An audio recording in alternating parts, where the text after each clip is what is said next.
चाहूँगा। मेरा जन्म केनिया में हुआ था और मेरे माता पिता, मेरे पिताजी का नाम श्री नंदलाल शर्मा जी थे और काफ़ी आध्यात्मिकता में थे दोनों माता पिता, और बचपन से ही ये संस्कार डाले। उसके बाद मैं लंदन में स्टडी करने के लिए गया और मैकेनिकल इंजीनियरिंग का कोर्स किया, और उस समय जब भी मैं यूनिवर्सिटी में था तो मेरे मन में काफ़ी प्रश्न आ रहे थे कि जीवन का लक्ष्य क्या है।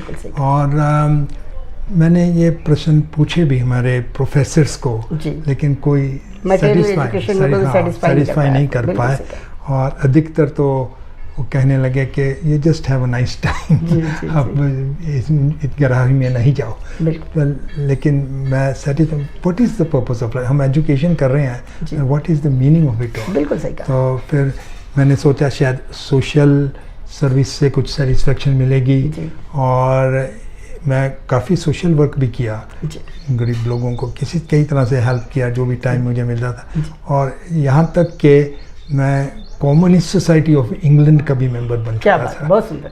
कम्युनिस्ट सोसाइटी ऑफ इंग्लैंड का, ये सोचने के शायद लोगों का, पर उसमें कोई सेटिस्फेक्शन नहीं मिली। उसी समय यह धरती पर बहुत से डिफ़िकल्ट सिचुएशंस आ रही थी। बियाफ्रा नाइजीरिया के पास जो एक देश है, भूखमरी पड़ गई थी, इंडिया पाकिस्तान का युद्ध चल रहा था, कि ऐसे ऑल ओवर द जहाँ भी देखो कोई ना कोई प्रॉब्लम था। तो कई तरह से का मैंने अध्ययन किया, लेकिन कोई फिलॉसफी, कोई सिद्धांत मुझे सेटिस्फाई नहीं कर पाया। तो 1972 की बात है, लंदन में ही मैं एक बार ऑक्सफोर्ड स्ट्रीट है, one of the main streets of England, तो वहाँ में मैं जा रहा था, तो अचानक से मुझे एक भक्तों की टोली, सब अंग्रेज थे और सब ने धोती कुर्ती, कईयों ने गहरे रंग के, कई ने सफ़ेद, सब की चोटी रखी हुई थी, और लेडीज सब साड़ी में थी। तो ये बहुत चौंकने वाला दृश्य था उसमें, है ना। मैंने ऐसा कर, मैं सोच रहा ये क्या है। फिर मैं गया उनके पास और उन्होंने मुझे एक पुस्तक दी। पुस्तक का नाम था इंग्लिश में easy journey to other planets, यानी कि अन्य लोगों की सुगम यात्रा। तो मुझे ये देखकर बहुत हैरानी हुई, ये क्या है। और उसी समय वो अमेरिका का स्पेस चल रहा था, मून पर जा रहे थे, चंद्रमा पर जा रहे थे।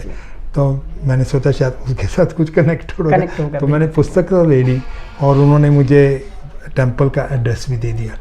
तो जैसे मैं घर जाता था तो उसी पुस्तक में मुझे को पढ़ने को आया कि प्रभुपाद जी हमारे संस्थान बहुत साइंटिफिक है, तो भगवद गीता ही, लेकिन scientific language, electrons, protons, neutrons, ये सब साइंटिफिक लैंग्वेज में गीता समझाई हुई है।